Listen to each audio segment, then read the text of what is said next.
വെച്ചിട്ടുണ്ട്. വാച്ച അത് കെട്ടിക്കണം മതി. മരവിപ്പോ കാര്യം മരവിപ്പോ. നെൽസൺ മണ്ടേലയുടെ പിന്നെ അദ്ദേഹത്തിന്റെ പത്നി വിന്നി മണ്ടേലയായിട്ട് എനിക്ക് തോന്നുന്നു ഏറ്റവും കൂടുതൽ സാറിനൊരു വിന്നി മണ്ടേല ഞാൻ പരിചയപ്പെടുന്നത് ഡേവൻ സ്ഥലത്ത് ഡേവൻ ഇന്ത്യക്കാർ മുഴുവൻ ഡേവൻ. അവിടെ Here am I, here am I, here am I in the carnival. Stressless, colorless, conditioning features of rights, capturing features of rights. I'm the carnival, nurturing source of conviction, frame of alerting notions, smiling rituals of the forehead of space, inhibit inner trials of my attention, spinning real mood, reversal my fate, spinning real mood, reversal my fate, splitting my speedy changes. ഒരു മലയാള കവിതയിൽ വലിയൊരു ഒരു എന്താ പറയുക ഒരു വലിയൊരു പ്രവാഹം ഉണ്ടായി. ഇപ്പം പിന്നെ അന്നത്തെ ആ കാലഘട്ടം തൊഴിലില്ലായ്മ, അതുപോലെ തന്നെ മനുഷ്യ മനസ്സിനെ പറ്റി പഠിക്കുകയും മനുഷ്യ മനസ്സിനെ പറ്റി എഴുതുകയും മനുഷ്യ മനസ്സിനെ ക്യാരക്ടറാക്കുകയും ഇപ്പൊ ഞാൻ അതാണ് എന്റെ ഏറ്റവും വലിയ കവിതയ്ക്കകത്ത് 126 ലൈൻസ് ഉള്ള കവിതയാണ്. ആ കവിതയ്ക്കകത്തും മനുഷ്യ മനസ്സാണ്. മട്ടി മാധവന്റെ ആണെങ്കിലും ഇവന്റെ വെളിപാട് പുസ്തകം ചെയ്യുന്നു. വെളിവായ സ്മരണ ഇനാക്കൾ ലോകം കുറിച്ചിട്ട് ശരിയായ ശരിയെല്ലാം അറിയാതെ ഉയർന്നിട്ട് നോക്കും. അതെല്ലാം ഇവന്റെ വെളിപാട് പുസ്തകം ചെയ്യുന്നു. വെളിവായ സ്മരണ ഇനാക്കൾ ഒരുപാട് ഈ റിട്ടയർപ്പം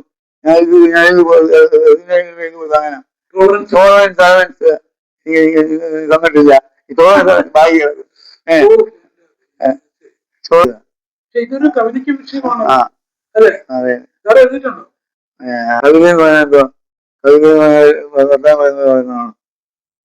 വർത്താനോ പാട്ട് പാട്ട് പാടുന്നത് പാട്ടയും കവിതയ്ക്ക് തമ്മിൽ വ്യത്യാസം. പാട്ടയും പ്രസംഗം വ്യത്യാസം. ഈ സാറ് ഇപ്പം നെൽസൺ മണ്ടേല മോചിതനായതിനു ശേഷം പ്രസിഡന്റായി. അപ്പം എന്തുമാത്രം സപ്പോർട്ട് ഉണ്ടായിരുന്നു സാറിന്? ചിത്രത്തിൽ അറിവോട് കീഴ്പ്പെട്ടിരുന്നേൽ അക്കങ്ങളകലും പരബ്രഹ്മചിത്രത്തിൽ അറിവോട് കീഴ്പ്പെട്ടിരുന്നേൽ കുടിയിട്ട് കടയാതെ തലവെച്ചു തണൽമിത്ര സൗഹൃദ ചഴകം ചരിക്കും. ഇവരെൻ്റെ മനസ്സിൻ്റെ മധുര പ്രതീക്ഷയ്ക്ക് ഇരുളായി പതിക്കുന്നു കാലം. ജന്മഭാവങ്ങൾ മരുങ്ങുന്നു ലജ്ജയാൽ കാണികൾക്കായി ശീലവേദിയിൽ. ജന്മഭാവങ്ങൾ മരുങ്ങുന്നു ലജ്ജയാൽ കാണികൾക്കായി ശീലവേദിയിൽ. കാക്കുന്നു കാല് ഉറച്ച മാമൂലിൻ്റെ കടകവ്യാഖ്യാനപുരങ്ങൾ.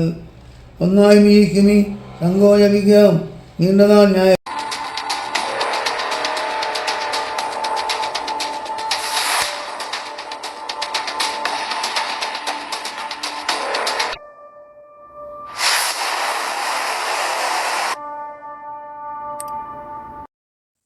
സാറിന്റെ കവിതകൾ പ്രത്യേകിച്ചും ഇംഗ്ലീഷ് കവിതകളുമായി ഈ ലോകം മുഴുവൻ സഞ്ചരിച്ച ഒരു കവിയാണ്. എനിക്ക് തോന്നുന്നു ഇന്ത്യയിൽ തന്നെ ഏറ്റവും അപൂർവമായ ഒന്നായിരിക്കണം. സാറ് മൊത്തം എത്ര രാജ്യങ്ങളിലാണ് താമസിച്ചിട്ടുള്ളത്? അന്താരാഷ്ട്ര സാഹിത്യ വേദികളിലൊക്കെ 70 സാർ ആദ്യമായിട്ട് ഈ കവിത അന്താരാഷ്ട്ര വേദിയിൽ അവതരിപ്പിക്കുന്നത് ഏത് രാജ്യത്താണ്? ഇന്ത്യയിലുണ്ടായിരുന്നു. അതെ, സൗത്ത് ആഫ്രിക്ക.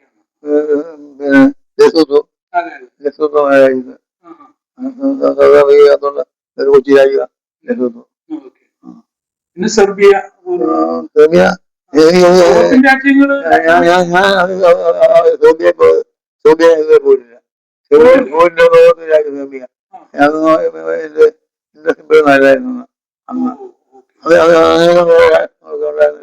കൊണ്ടുപോയി ഞാൻ അങ്ങനെ എല്ലാ രാജ്യങ്ങളും പോയിട്ടുണ്ട്. പോയിട്ടുണ്ട്. ഈ പിന്നെ ഈ ചിലി ലാറ്റിൻ അമേരിക്കൻ രാജ്യമായ ചിലിയിൽ സാറിന്റെ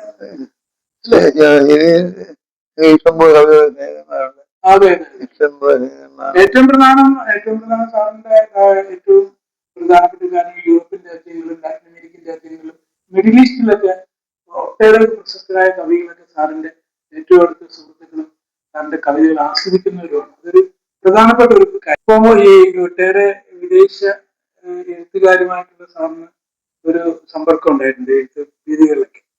അപ്പൊ എനിക്ക് തോന്നുന്നു അങ്ങനെ വളരെ അപൂർവമായിട്ട് സംഭവിച്ച ഒന്നാണ് ഇസ്രയേൽ കവിയും നോബൽ സമ്മാന ജേതാവുമായ ഏണസ്റ്റ് ഖാനുമായിട്ട് ജേക്കബ് ഐസക് ചേർന്ന് സജഷൻസ് എന്നൊരു ആന്തോളജി അല്ല, രണ്ടുപേരും കൂടെ ചേർന്നൊരു പുസ്തകമാണ് അല്ലെ. അതിന്റെ ഒരു സ്വീകാര്യത എന്ന് പറയുന്നത് തീർച്ചയായിട്ടും ഇവർക്ക് ഇന്ത്യൻ കവികൾക്ക് അല്ലെ ഇന്ത്യക്ക് തന്നെ ഒരു വലിയൊരു അംഗീകാരമായിട്ടാണ് ഇത്. ഈ ഒരു സജഷൻസ് എത്താനുള്ള അല്ലെങ്കിൽ ഈ എണസ്റ്റോ കഹാനും എന്ന കവിയുമായിട്ടുള്ള ഒരു കോമ്പിനേഷൻ അല്ലെങ്കിൽ അദ്ദേഹമായിട്ട് എങ്ങനെയാണ് ഈ പുസ്തകം എഴുതാൻ സാഹചര്യങ്ങൾ ഉണ്ടായി സാർ? ലോകവിജ്ഞാനത്തിന്റെ പങ്കുകൊണ്ടാണ്. ലോകവിജ്ഞാനത്തിന്റെ world phone of the poets എന്നാണ് അതിന്റെ short form. World phone of the poets. അവർ അദ്ദേഹം പ്രധാന എഴുതാമാണ്. Sponsored by UNESCO. അദ്ദേഹം അതിന്റെ വൈസ് പ്രസിഡന്റാണ്. സാഹിത്യ ബാങ്കിന്റെ വൈസ് പ്രസിഡന്റാണ് നമ്മുടെ യുനെസ്കോനെ ഞങ്ങൾ തമ്മിൽ അവിടെയാണ് തുടങ്ങുന്നത്. കവിയെ എന്റെ കവിതയൊക്കെ കിട്ടും, ഞാൻ എന്റെ കേട്ടു അപ്രീസിയേഷനായിരുന്നു.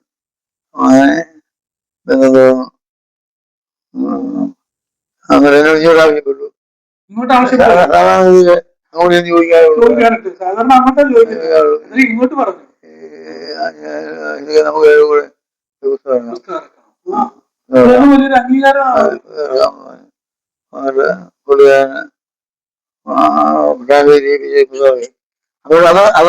സ്പാനിഷ് ഇറക്കിയ യൂറോപ്യൻ ഡോക്ടേഴ്സിന്റെ യൂറോപ്യൻ റോയൽ ഡോക്ടേഴ്സിന്റെ അവാർഡ്, അത് ഏറ്റവും വലിയ അവാർഡാണ്. യൂറോപ്പിലെ മൊത്തം അവാർഡ് വലിയ അവാർഡാണ്. അല്ല അത് അതിനകത്ത് ഏറ്റവും വലിയൊരു സവിശേഷത ഇതിന്റെ വായനക്കാരും പിന്നെ മറ്റു നിരൂപകരും പറയുന്ന ഒരു കാര്യം ഇതിന്റെ ഈ പുസ്തകത്തിൽ തന്നെ ഉണ്ട്. ഈ എണസ്റ്റോ കഹാനും ഡോക്ടർ ജേക്കബ് ഐസക്കും തമ്മിലുള്ള രണ്ടുപേരും ചേർന്ന ഈ കവിതകള് അത് ഒരു പടിയെങ്കിലും മുകളിൽ നിൽക്കുന്നത് ഡോക്ടർ ജേക്കബ് ഐസക്കിന്റെ കവിതകളാണെന്നുള്ളൊരു അംഗീകാരം സാറിന് കിട്ടിയിട്ടുണ്ട്. അത് ഇതിൽ തന്നെ പലപ്പോഴും അത് സൂചിപ്പിക്കുന്നുണ്ട് ചില കവിതകൾ. അപ്പം അത് ശരിക്കും പറഞ്ഞാല് അത് അദ്ദേഹം അത് അംഗീകരിക്കുന്നുണ്ടോ? അത് അദ്ദേഹം അത് പറയും.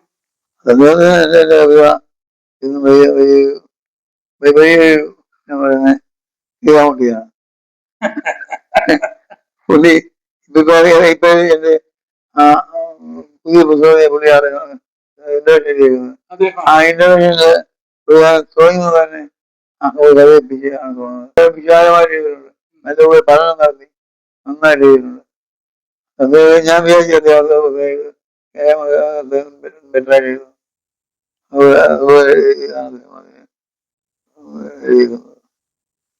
സാറ് 70-ൽ പരം രാജ്യങ്ങൾ സന്ദർശിക്കുകയും അവിടുത്തെ അന്താരാഷ്ട്ര കോൺഫറൻസിൽ പങ്കെടുക്കുകയും കവിതകൾ ചെയ്യുന്നുണ്ട്. എനിക്ക് തോന്നുന്നു നമ്മുടെ അവിടുത്തെ ഒരു പ്രത്യേകത എന്താണ്? കവിതകൾ അവർ കേൾക്കുമ്പോഴുള്ള അവരുടെ റെസ്പോൺസ് എങ്ങനെയാണ്? നമ്മളെക്കാൾ ആവശ്യബോധത്തോടെ നമ്മൾ പറയാൻ പറയുന്നു. ആരും പറയാൻ പറയത്തില്ല. നന്നായി ശ്രദ്ധിക്കും, ശ്രദ്ധിക്കുകയും പഠിക്കുകയും ചെയ്യും. അപ്രീഷിയേറ്റ് ചെയ്യുന്ന ആവശ്യമുണ്ട്. അങ്ങനെ ആവശ്യം അപ്രീഷിയേറ്റ് ചെയ്യും.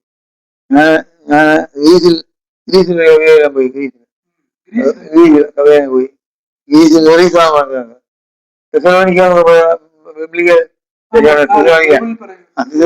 അപ്പൊ അടുത്ത സ്ഥലമാണ് ലേനിക്ക കവിതയെ പോയി. അപ്പം അദ്ദേഹത്തെ ഞാൻ പോയി കാണുക. അദ്ദേഹം ഞാൻ അവിടെ മെഡിറ്റേറിയൻ ചെയ്യാൻ പോയിട്ടായിരുന്നു കവിത നടത്തി. മെഡിറ്റേറിയൻ ചെയ്യാൻ പോയിട്ട് വെള്ളക്കാരെല്ലാം ഉണ്ട്, എല്ലാം നല്ല റോയലക്കാരാണ്. കവിത ചോദിക്കുന്നു. നമ്മളെ തെരുവ് രാമകൃഷ്ണൻ കവിത ആദ്യം വിളിച്ചു. അത് തീർന്നു വെച്ചും കവിത പുള്ളിക്കാരൻ വെച്ച് പൊങ്ങി വിൽക്കാൻ വിചാരിച്ചു എന്ന്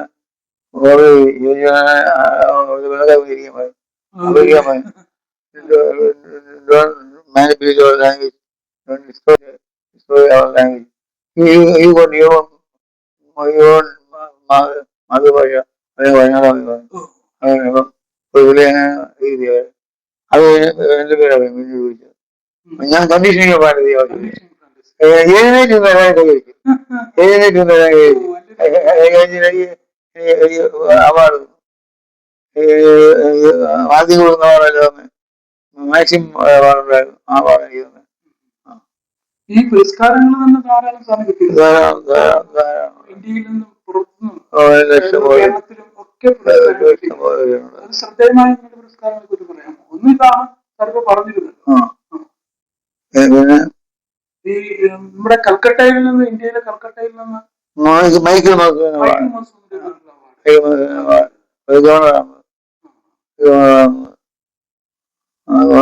അതുകൊണ്ട് അതുപോലെ തന്നെ ഈ പിന്നെ ഇവിടെ നടന്ന നമ്മുടെ ഇന്ത്യയിൽ തന്നെ ഇവിടെ ജയ്പൂർ ഫെസ്റ്റിവലില് ജയ്പൂരില് നടന്ന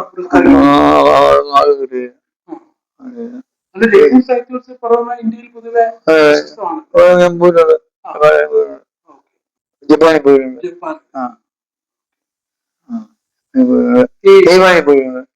ചൈനയിൽ പോയിട്ടുണ്ട്. ഏഷ്യൻ രാജ്യങ്ങള് ഒരുമാതിരി എല്ലാം കവർ ചെയ്തിട്ടുണ്ട്.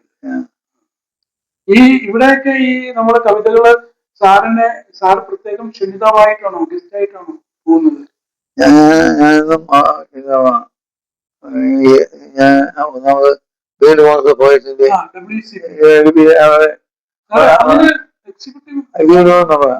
ഞാൻ റിസൈൻ ചെയ്ത വർഷം എന്നിട്ട് റിസൈൻ ചെയ്ത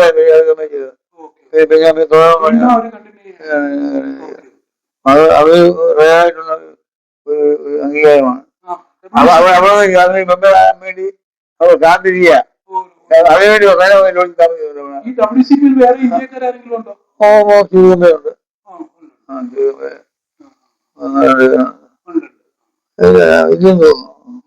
ഈ WCPയുടെ ശരിക്കുള്ള മോട്ടോ എന്താണ് സാർ അവരുടെ? ആ ഒരു ഇതിലാണ് അവർ മുന്നോട്ട് പോകുന്നത്. ഇനിയിപ്പോ അടുത്ത പരിപാടി എവിടെ വെച്ചായിരിക്കും?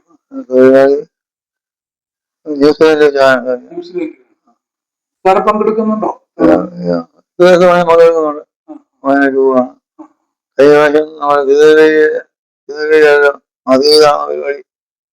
പരിപാടിക്ക് ഞാനിരിക്കുന്നതാണ് കവിത തുടങ്ങിയ വിദ്യ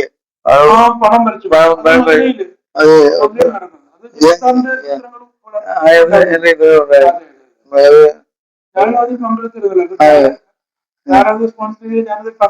അപ്പം അതിന്റെ പ്രത്യേകത സാറിന് അവിടെ എനിക്ക് തോന്നുന്നു ഇന്ത്യൻ ഇംഗ്ലീഷ് കവിതകളുടെ പ്രത്യേക പ്രാധാന്യമാണ്. അവിടെ കവിത അവതരിപ്പിക്കുകയും സ്പീച്ച് ചെയ്താൽ വലിയൊരു പ്രധാനപ്പെട്ട ഒരു സംഭവം മലയാള ഭാഷയിൽ ഈ ഭാഷയിൽ പറയാനുണ്ട്. ഞാൻ ചെയ്തുകൊണ്ടിരിക്കുകയാണ്. ഫിലോസഫിയിൽ വലിയ റിയാലിറ്റിയാണത്. നമ്മൾ മലയാളത്തിൽ വന്നിട്ടുള്ള മാറ്റം പോലും ഇംഗ്ലീഷ് ഭാഷയിൽ മാറില്ല. ബാലൻസ് കവിതയൊക്കെ ഭാഷയെ കുത്തി ഒഴിച്ച് വീണ്ടും സുന്ദരമാക്കി അതുപോലെ ഇംഗ്ലീഷ് എഴുതാനായിട്ട് എഴുതാറില്ല, എഴുതിയിട്ടില്ല. ഈ മലയാളത്തിലെ ഏറ്റവും ശ്രദ്ധേയമായ ഒരു കവിത, ഒരു അവാർഡാണ് അബുദാബി ശക്തി അവാർഡിന്റെ താരാട്ട് അവാർഡ്. സാറിന് ലഭിച്ചത്. അതിന് പക്ഷെ കവിതയ്ക്കല്ല, അത് സാറിന്റെ പിന്നെ ആർട്ടിക്കിൾ അല്ലെ, ഈ കോട്ടയത്തെ മിഷണറിയുടെ ഒരു അല്ലെ, അത് അതൊരു അത് ഏത് വർഷം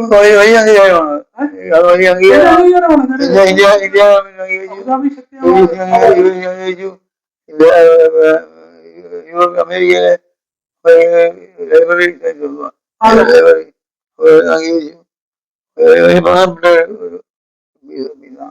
സാറിന്റെ ഈ കവിതാ പുസ്തകങ്ങളെ കുറിച്ചും ഒരു ഗ്രന്ഥങ്ങൾക്ക് ആദ്യത്തെ പുസ്തകം എന്ന് പറയുന്നത് സെൻസമരിക്കുകയാണ്.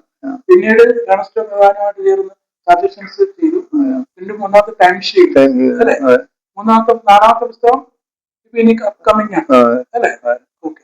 പക്ഷെ സാറ് കവിത അല്ലാത്ത വൈജ്ഞാനിക ഗ്രന്ഥം പഠനം എഴുതിയിട്ടുണ്ട്, അതിനാണല്ലോ അവാർഡ് കിട്ടിയത്. അപ്പം അത്തരം വൈജ്ഞാനിക കൃതികളുടെ രചനയിൽ സാർ ഇനിയും ചെയ്യുന്നുണ്ട്? എങ്ങനെയാണ്? അതിനെപ്പറ്റി അധികമായൊന്നും എഴുതുന്നില്ല. പക്ഷെ ഞാൻ കവിതയിലുള്ള വ്യത്യാസം, കവി ഭാഷയും നമ്മൾ കവിത എന്ന് പറഞ്ഞു കഴിഞ്ഞാൽ നിയമപ്രതി വന്നപ്പോൾ ഞാൻ വാങ്ങുള്ള പദ്ധതി ചെയ്യുകയാണ്. ഇപ്പോൾ എഴുതുന്ന കവിതകൾ മാത്രം എനിക്ക് ചോദിക്കാൻ കഴിയുന്നില്ല. അത് ആ കവിത എന്ന് പറഞ്ഞു കഴിഞ്ഞാൽ അതൊന്നും ചോദിക്കാൻ കഴിയുന്നില്ല. അത് കവിത പറയാൻ കെയ്ലൻസ് റിതമുള്ളതാണ്. റിതം വേണം, കെയ്ലൻസ് വേണം. അല്ലെങ്കിൽ പ്രസ്താവനയാണ്. അടുത്ത പ്രസ്താവന എടുത്തിട്ട് പ്രസ്താവന ചെയ്യുന്ന ഇത് ഞാൻ ഇവിടെ വിവാദമാക്കാൻ പറയുന്നതല്ല. എന്നാലും അതേപറ്റി സുഖേഷൊക്കെ പറയുന്നത് എന്തെങ്കിലും മാറ്റം കാണിക്കുന്നത്, എന്തെങ്കിലും മാറ്റം വരുന്നത്, എന്തെങ്കിലും ഭാഷ മാത്രം ഭാഷ ചെയ്ത് മലയാളത്തിൽ പോലും കൊണ്ട് ആ ഭാഷ മലയാളം അംഗീകരിക്കാതെ നമ്മൾ കൊല്ലുക എന്നുള്ളത്.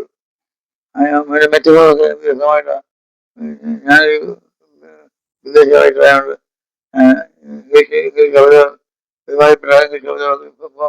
വായിക്കുന്നുണ്ട്.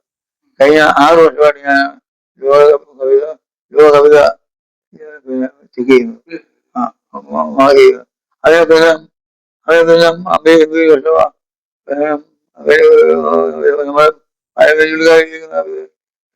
അത്ഭുതകരമാണ്. അത്ഭുതകരമാണ്. ഈ മലയാള കവിതകളിൽ ഇപ്പൊ സാർ ശ്രദ്ധിക്കുന്ന കവികൾ ആരൊക്കെയാണ്? പുതിയ തലമുറയിൽപ്പെട്ട കവികളെ സാറ് പലപ്പോഴും അങ്ങനെ ആരെങ്കിലും സാറിന് പറയാനുണ്ടോ? ചുള്ളിക്കാട് ഉണ്ട്, പക്ഷെ എങ്കിൽ പുതിയ തലമുറയിൽപ്പെട്ട കവികളായിട്ടുള്ള ആരോഗ്യപ്പുറത്ത്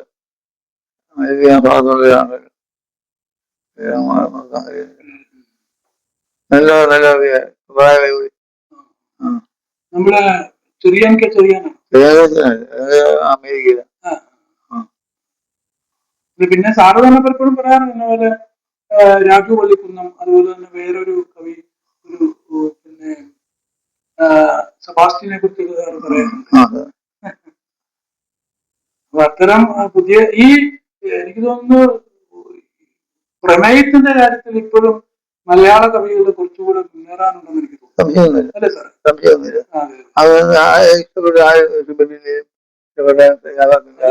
സത്യമാണ്. ഇപ്പൊ സാറിന്റെ ഇപ്പൊ ഒരു കവിത ഇപ്പം ജേക്കബ് ഐസക്കിന്റെ കവിതകൾ നമ്മുടെ മലയാളത്തിലേക്ക് വിവർത്തനം ചെയ്തിട്ടുണ്ട്. ഈ കവിത ഈ വിവർത്തനം ചെയ്തിരിക്കുന്ന 2 പേരാണ്. ഒന്ന് ഒരു കെ സജീവ് കുമാർ, സുനിത ബഷീർ. അപ്പൊ സാറിന്റെ കവിതയിൽ നിന്നുള്ള വിവർത്തനമാണ്.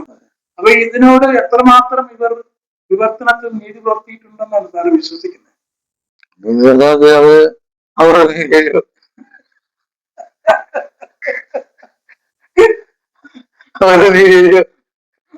അതല്ല സാറ് ഉദ്ദേശിച്ച സാറ് വായിച്ചിട്ടുണ്ടാവില്ലേ? അപ്പൊ അത് ഞാൻ ഉദ്ദേശിച്ച സംഭവം തന്നെ വന്നിട്ടുണ്ട്. സ്റ്റഡീസ് ആണ് നമ്മൾ പറയാതിരിക്കുന്നത് വ്യത്യാസമാണോ ചെയ്യുമ്പോൾ മലയാളികളുടെ മകന്മാരല്ല നന്നായിട്ട് പ്രതികരിക്കാൻ നന്നായിട്ട് എഴുതാനും ശാന്തന്റെ മോൻ അവർ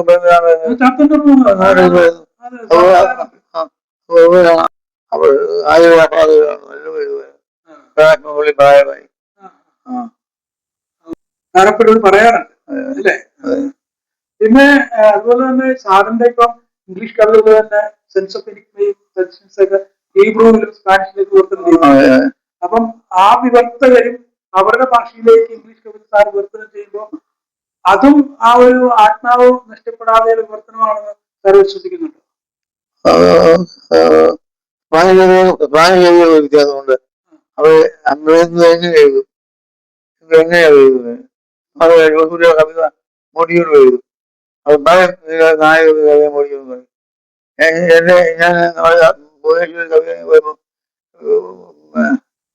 പറയണത് അദ്ദേഹം പറയാം മെഹീയ ലേരിയ ഓടി വന്ന് കെട്ടിയാൽ പോയി. ഉമ്മയിൽ നിന്നു പിന്നെ 4 കാര്യം പോയി അനുവാദത്തോടെ 4 ശരിയാകുള്ളൂ 4 കാര്യം പോയി അങ്ങനെ ഓടുകയും ചെയ്യും വീഴുകയും ചെയ്യും. അത് ചർച്ച നടക്കും. വളരെ വലിയ ചർച്ച നടക്കും. പിന്നെ ഇപ്പൊ ഞാൻ വിളിച്ച് അത് വിളിച്ച് റോഡി വഴി അവിടുന്ന് എന്റെ കൊണ്ടാകുന്നുണ്ട് പുള്ളി അവിടുത്തെ യൂസില് പൈസ 60 പുസ്തകം 200 പൈസ 19 പുസ്തകം നോവൽ എഴുതിയിട്ടുണ്ട്. 100 വായിക്കാൻ മതി 100 വായിക്കാൻ മതി. നമ്മുടെ ഈ ഇന്ത്യയിലെ ക്രിട്ടിക്കുകളും വായനക്കാരും സാറിന്റെ കവിതകൾ എങ്ങനെയാണ് കാണുന്നത്? അങ്ങനെ അങ്ങനെ ഒരു സാറിന്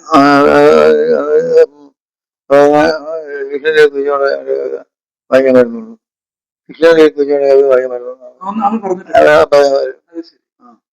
അത് ഒരുപക്ഷെ ഒരു തരത്തിലൊരു അംഗീകാരമാണ്. ഭാഷയൊന്നും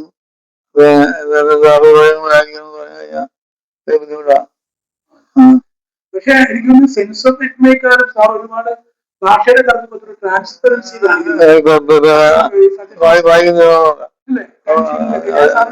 സൂചിപ്പിച്ചിട്ടുണ്ട്. സെൻസ് ഓഫ് എനിക്മ എന്ന പുസ്തകത്തിൽ നിന്നും നേരെ സജഷൻസിലേക്കും ടൈംഷീറ്റിലേക്കും വരുമ്പോൾ സാറിന്റെ കൃത്യമായ ഭാഷ ട്രാൻസ്പെറന്റ് ആണ്, സുതാര്യമാണ്. സാറ് നേരത്തെ പറഞ്ഞൊരു പിന്നെ പറഞ്ഞല്ലോ സാറിന്റെ കവിത പോലെ ഡിക്ഷണറി എടുത്ത് വെക്കണമെന്ന്. ഇനിയിപ്പോ അതിന്റെ ആവശ്യമില്ല. അങ്ങനെയാണെങ്കിൽ പോലും ഗാനത്തിൽ പോലും മലയാള ഗാനത്തിൽ പോലും അമ്യം എന്നുള്ള വാക്ക് മലയാളത്തിൽ മലയാളത്തിൽ ഉപയോഗിക്കുന്നുണ്ട്.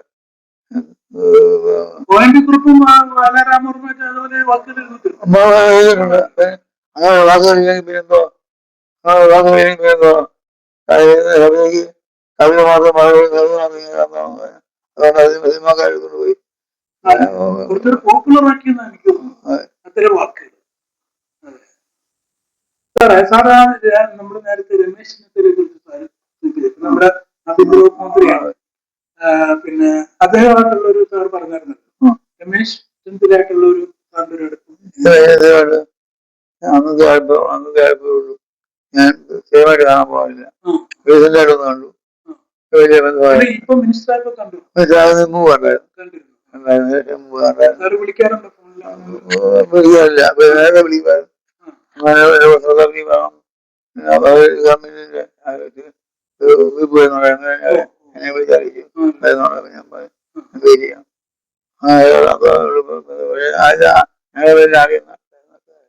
ഞാൻ ചെയ്യാം. പുതിയൊരു നമ്മുടെ ഒരു പുതിയൊരു കാലഘട്ടത്തില് ഇപ്പം സാഹിത്യം സാറൊരു കവി എന്ന രീതിയിലും അധ്യാപകൻ എന്ന രീതിയിലും ഭാവിയില് കവിതയുടെ സാധ്യതകളെ കുറിച്ച് സാറിന്റെ ഒരു പ്രവചനം എന്താണ്? സാർ നേരത്തെ പറഞ്ഞതുപോലെ തന്നെ അതായത് നമുക്ക് ഉപയോഗിക്കാവുന്ന കൊട്ടേഷൻസ് ഉണ്ടാകണം. കുഞ്ഞുങ്ങൾക്ക് നമുക്കായി വിദ്യാർത്ഥികളുണ്ടെങ്കിൽ അത് വചനം ദൈവമായെന്ന് പറയുന്നവരാണ്. അപ്പൊ വചനം ആ വാക്കുകൊണ്ട് നമ്മുടെ മനസ്സിനെ കഴുകി വ്യക്തമാക്കുന്നതാണ്, സ്ട്രെങ്തൻ ചെയ്യുന്നു.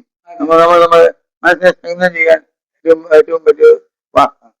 ഇപ്പം നേരത്തെ സാർ പറഞ്ഞ കവിതയിൽ ഇങ്ങനെ ഒരു നല്ലൊരു ഫ്യൂച്ചർ പിന്നെ കവിത എന്ന രീതിയിൽ കവിതയുടെ ഒരു മാധ്യമത്തിന് ഒരു നല്ലൊരു ഫ്യൂച്ചർ ഉണ്ടാവുന്നതാണല്ലോ സാറിന്റെ ഒരു കാഴ്ചപ്പാട്, പ്രതീക്ഷ. അതിപ്പോ എനിക്ക് തോന്നുന്നു ഏറ്റവും കൂടുതൽ അന്താരാഷ്ട്ര വേദികളിൽ സാർ പോകുമ്പോൾ സാറിന് കൃത്യമായ സാറിനത് പിന്നെ അറിയാൻ സാധിക്കും അല്ലെ? ഇപ്പൊ മലയാളത്തില് ഇപ്പൊ സാറ് ഇപ്പം ഇംഗ്ലീഷിൽ തന്നെയാണ് സാർ കവിതകൾ എഴുതാൻ പോകുന്നത്. ഇനി മലയാളത്തിലേക്ക് എനിക്ക് തോന്നുന്നു പ്രത്യേകിച്ച് ഭൂരിഭാഗം അല്ലെങ്കിൽ ഒരു പർട്ടിക്കുലർ മലയാളിക്ക് സാറിനെ അറിയും. ഒരു കവി എന്ന രീതിയിൽ മലയാളത്തിലും കൂടെ എസ്റ്റാബ്ലിഷ് ചെയ്ത രീതിയിൽ മലയാളത്തിൽ സാറിന് കവിതകൾ എഴുതാനായിട്ടുള്ള പ്രയോജനമാണ്. അപ്പൊ ഒഴിയുക അത് ഒഴിവാന്ന് പറയുന്നത് സത്യമാണ്. അത് ഒഴിയുക അതുപോലെ കവിത എഴുതാൻ ഇംഗ്ലീഷിലുമുണ്ട്, മലയാളത്തിലുണ്ട്, ഇംഗ്ലീഷിലുണ്ട്. ഇംഗ്ലീഷ് ചെയ്യുന്നത് നമുക്ക് സാറിന്റെ ഒരു കുടുംബത്തെ കുറിച്ച് പറയാമോ? കുടുംബത്തില് കുടുംബാംഗങ്ങള് വൈഫ് ശോഭ സഹായിക്കും, അധ്യാപികയായിരുന്നു. BSc സൈക്കോളജിയാണ്, ആഹാ.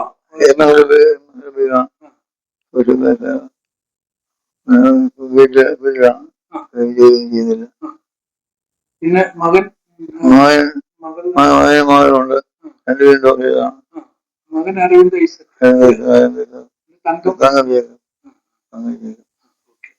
മരുമകൻ ഡോക്ടറാണ്. ഒരു USA-ലാണ്. പിന്നെ സാറിന്റെ ഒരു ബ്രദർ ഡോക്ടർ മാത്യു അമേരിക്കയിൽ വിദ്യാഭ്യാസ മേഖലയിൽ പ്രവർത്തിച്ച മനുഷ്യനാണ് അദ്ദേഹം. രണ്ട് നോവൽ വളരെ ലളിതമായിട്ട് ആയില്ല. അതേപോലെ തന്നെ പോലീസ് റെക്കമെൻഡ് ചെയ്തു. സാറിന്റെ ഒരു പ്രസാധകര് പലപ്പോഴും മീഡിയ ഹൗസും അതുപോലെ തന്നെ പെൻഗ്വിന്റെ ഡിവിഷൻ അവരൊക്കെയാണ് ചെയ്യുന്നത്. അവര് എങ്ങനെയാണ് അവരങ്ങനെ സാറിന്റെ കവിതകൾ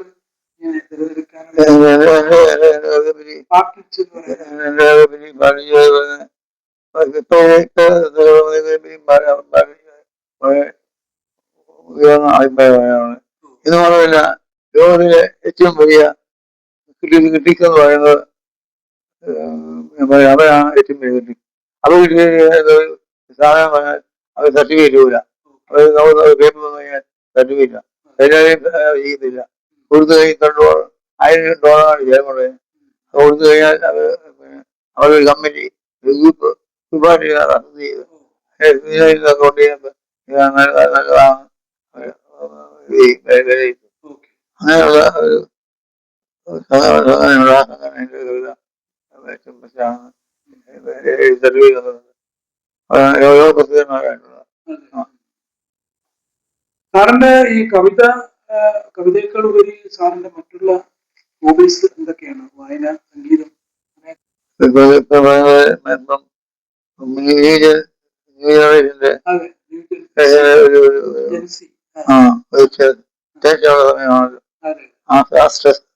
ആശ്രസത്തിൽ ഞാൻ വായിക്കുന്നുണ്ട്. ഒരുപാട് ഞാൻ കാണുന്നുണ്ട്. ഓരോ ദിവസമായിട്ട് ബന്ധപ്പെട്ട comic commentary coastal and sweet, comic commentary coastal and sweet, panic calendar of exposure street. സാറിന്റെ നേരത്തെ സാർ പറഞ്ഞ ഒരു പ്രധാന കാര്യം ഉദ്ധരണികളില്ല,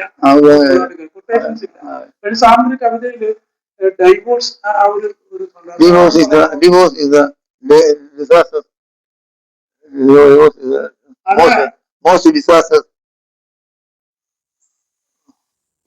ഞാൻ വിട്ടുപോയി.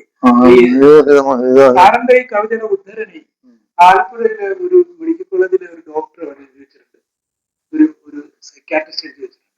ഞാൻ സാറിന് സൂചിപ്പിച്ചിരുന്നു. അത് ഞാനും മറന്നുപോയി. Divorce is the most disastrous child abuse of the day. Divorce ആണ് ഏറ്റവും വലിയ ഡിസാസ്റ്ററായിട്ടുള്ള ചൈൽഡ് അബ്യൂസ് കുട്ടികളുടെ അവര് വിക്ടിംസ് ആണ്. അവരുടെ അവകാശത്തെ ബാധിക്കുന്നു. വളരെ വ്യത്യസ്തനായ, ഏറ്റവും ശ്രദ്ധേയനായ, അല്ലെങ്കിൽ ഏറെ അറിയപ്പെടേണ്ടുന്ന ഒരു കവിയെയാണ് നമ്മളിപ്പോൾ പരിചയപ്പെട്ടത്. ലോക കവിതയിൽ തന്നെ മൊത്തത്തിൽ പുതിയ മാറ്റങ്ങൾ കൊണ്ടുവരികയും ആ കവിതയിലൂടെ ലോകത്തിന്റെ സ്പന്ദനങ്ങൾ, പ്രത്യേകിച്ച് അതിന്റെ സൗന്ദര്യപരമായ ചില നിഷ്ഠകൾ, അതിന്റെ വളരെ കൃത്യമായ ദാർശനികതയുടെ പര്യായമായ ചില ഇമേജുകൾ, ഇതെല്ലാം തന്നെ ഡോക്ടർ ജേക്കബ് ഐസക്കിന്റെ കവിതയുടെ പ്രത്യേകതയാണ്. ഏറ്റവും പ്രധാന സവിശേഷത എന്ന് പറയുന്നത്, ഒരു കവിയെ സംബന്ധിച്ച് ഏറ്റവും വലിയ അവന്റെ ഒരു ഇൻവെസ്റ്റ്മെന്റ് എന്ന് പറയുന്നത് അദ്ദേഹത്തിന്റെ ഓർമ്മകളും അദ്ദേഹത്തിന്റെ വളരെ വൈവിധ്യങ്ങളായ അനുഭവങ്ങൾ കൊണ്ടും പ്രവാസ ജീവിതത്തിന്റെ ഏറ്റവും പല പ്രതിസന്ധികളെ കടന്നു വന്ന അത്തരം ആ ഒരു അനുഭവങ്ങൾ രൂപപ്പെടുത്തിയെത്തിയ ഒരു കവിയാണ് ഡോക്ടർ ജേക്കബ് ഫൈസൽ. അദ്ദേഹത്തെയാണ് നമ്മൾ ഇത്രയും ശ്രമിച്ചത്. അദ്ദേഹത്തിന്റെ കുടുംബാംഗങ്ങൾക്കും സാഹിതി ചാനലിന്റെ പേരിലുള്ള നന്ദിയും കൃതജ്ഞതയും ആശംസകളും അർപ്പിക്കുന്നു. Thank you sir. നന്ദി. നമസ്കാരം. ഇവിടന്റെ വെളിപാട് പുസ്തകം തിരയുന്നു തെളിവായ സ്മരണക്കിനാക്കൾ. ഉലകം കുറിച്ചിട്ട ശിലയായ ശിലയെല്ലാം അറിയാതെ ഉയർന്നുറ്റു നോക്കും. പ്രമയിച്ച പ്രതികാരമുദ്രകൾ തെളിയും തിരക്കിട്ടു സ്മൃതിയിൽ. അവിസർഗനാളം തെളിച്ചിട്ട നിഷ്ഠകൾ ഉയരാതെ കൊഴിയുന്നു തൂവൽ. അകലെ ചിറകടിച്ചകരുന്നു കാരുണ്യം ഇവിടന്റെ പരിവർത്തിത നയം. സൗമ്യമീ വാക്കും കുറിക്കേണ്ട തൂലിക തുമ്പും തുരുമ്പഴും തന്യന്റെ വാക്കുപോൽ അന്യമാകുന്നു. താഴെ ചുവടിൽ വെലിക്കാക്ക പാലിച്ച ശീതബലിയുടെ ശംഖിൽ മുഴക്കമായി ശാലകൾ ശങ്കിച്ച വാദ്യപ്രമുഖരാൽ സാരപ്പൊരുത്ത പ്രപഞ്ചം. ഉത്തരാർത്ഥത്തിൽ ഉതുപ്പിൽ നിറച്ചവർ അന്തിവേദാന്ത കളങ്ങൾ. കാലങ്ങൾ കൂടി കുശലം പറഞ്ഞൊത്തു തള്ളിപ്പറഞ്ഞു മധ്യാഹ്നം. ആലോല വക്ഷസ് കുരുമ്പിട്ട് സന്ധിക്ക് പീഡിത പഞ്ചാംഗ ശാസ്ത്രം. പാഴായ ശാന്തിവനത്തിൻ കരങ്ങളിൽ പാത്തിടും പ്രാകാരവൃന്ദം. മിഴിമാക ചലനങ്ങൾ പതിവായ ചലനത്തിന് എതിരേറ്റ മുറ പോലെ ചുറ്റമ്പലത്തിൻ ശനിക്രീഡ ജപവേദി അറിവിൻ്റെ മറയായ സങ്കല്പം. അതിബുദ്ധയാരണ്യം മുഖാന്തരം മിഴിമിച്ചവയ്ക്കും ചരിത്രം. തുടരേണ്ട തുഴ പോലെ നേരായി പതിക്കുന്നു കുറികൊണ്ട സങ്കല്പ ബീജം. അവിടെ തണൽമരം മൊഴി കേട്ടു വിധി തന്നതറിയേണ്ടതറിയേണ്ടു മൗനം. അക്കങ്ങളകലും പരബ്രഹ്മചിത്രത്തിന്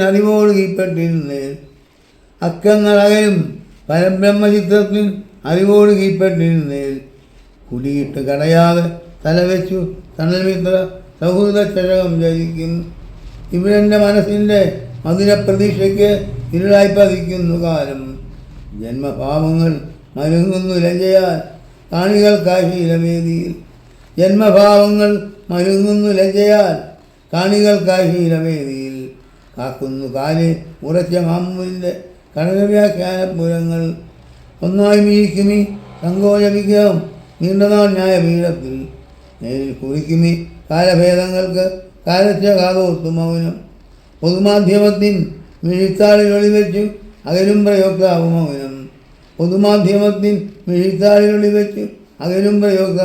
മൗനം. ഉടുമുണ്ടിനവരിട്ട പേരാണ് സംസ്കാരം ഏകാകി ഞാനൻ സങ്കേതം. ഉടുമുണ്ടിനവരിട്ട പേരാണ് സംസ്കാരം ഏകാകി ഞാനൻ സങ്കേതം. മർത്യമാർഗത്തിൻ്റെ സത്രത്തെരുവിലെ വ്യർത്ഥസംസ്കാര രൂപങ്ങൾ. യുദ്ധം നിരൂപിച്ച നാട്യരൂപങ്ങൾക്ക് ശ്രേഷ്ഠരാജ്യം തീർത്തു കാവൽ. ഉത്തരീയത്തിൻ ഒരുത്ത പ്രചാരങ്ങൾ കക്ഷികൾ കാക്കൽ കുറിച്ചു. എന്നിട്ടും എന്നെ തഴഞ്ഞായ മനോവേദ അന്യായ പത്രം കുറിക്കും. ഇരുളിൻ്റെ പുസ്തകം വെളിവായി വരേണ്ട ഒരു കനലായി മിഴിക്കുന്ന ഓർമ്മ. ഇരുളിൻ്റെ പുസ്തകം വെളിവായി വരേണ്ട ഒരു കനലായി മിഴിക്കുന്ന ഓർമ്മ. ഒരു നീതി ശാലയ്ക്ക് കഥകിൽ കുറിക്കുന്നു പ്രതിരൂപ വിശീല കിരണം. കണ്ണീർ കണങ്ങൾക്ക് കഴിവാള സ്വപ്നങ്ങൾ നരകിച്ചതിവിടെ എന്നോർമ്മ. മറവിയിൽ തുടിപ്പിൻ്റെ മൗനപ്രതീക്ഷകൾ മനദൃഷ്ടി മതിയാകാഭയം. സന്മാർഗജാതകം പന്തയം പായുന്നു അപ്പോസ്തല നാലുപാടും. നേരിട്ട സത്യങ്ങൾ കാലപ്രമാണത്തിൽ കാലേ കുറിക്കാൻ മറന്നു. കാർമേഘത്തേരിൽ കരിങ്കാൽ ചുവടുകൾ വേറിട്ടു നിന്നു. ഞാൻ എൻ്റെ ഗർവിൻ്റെ ശാന്തമീമാംസകൾ സായുധർക്കായി വെച്ചൊഴിഞ്ഞു. ആകെപ്പൊരുത്തം തിരിക്കുന്ന വേദിയിൽ കൂറായി കുലുക്കി പരദേശീയത്തുകിൽ പാലിച്ച പന്തയം കാട്ടിത്തുരുത്തുകിൽ ശീലമൈതാനങ്ങൾ തീരാൻ തിരിക്കുകിൽ നാളെയെ കാണാൻ കൊതിച്ചോ. കൺമുൻപിൽ ആവർത്തനത്തിൻ്റെ രൂപങ്ങൾ കാണാതുടഞ്ഞു ഒഴിയായോ. ആഴങ്ങൾ തന്നിൽ മൂലം ശൈലവ്യൂഹങ്ങൾ കോതയ്ക്ക് പാട്ടായ നീതി. ഓർമ്മതൻ ചുറ്റുവിളക്കിൽ പൊലിയുന്നു കർക്കശഭാഗതയങ്ങൾ. അന്തമില്ലാതൊരു പകുക്കുന്ന ശല്യമാകുന്നെൻ്റെ ശങ്ക. അന്തമില്ലാതൊരു പകുക്കുന്ന ശല്യമാകുന്നെൻ്റെ ശങ്ക. ഭീഷ്മർ ആചാര്യൻ മാർഗപ്രചാരകൻ കാര്യഗുരുത്വ പ്രപഞ്ചം. നാളായി തരം താണ വൈദിക ചൂതുകൾ നേരെ കുടുക്കയിൽ നേരിട്ടു കാണാതെ പ്രത്യകാലത്തിൽ ഭരിക്കുന്നതും കണ്ടു നാളേക്ക് നേർന്നതോ ശീലം. ആദ്യ പാപത്തിൻ്റെ യാഗമുണ്ടം പോലെ എന്നുക ചിത്രഭാഗങ്ങൾ. നാളെയെ കാണാൻ നിനക്കെന്ത് തോന്നുന്നു നാളായ നാട്യഗൃഹമേ. നാളെയെ കാണാൻ നിനക്കെന്ത് തോന്നുന്നു നാളായ നാട്യഗൃഹമേ. നാടിൻ്റെ നിർവീര്യ സങ്കേതത്തിട്ടയിൽ പാഴായ മാതൃഗൃഹമേ. നാടിൻ്റെ നിർവീര്യ സങ്കേതത്തിട്ടയിൽ പാഴായ മാതൃഗൃഹമേ.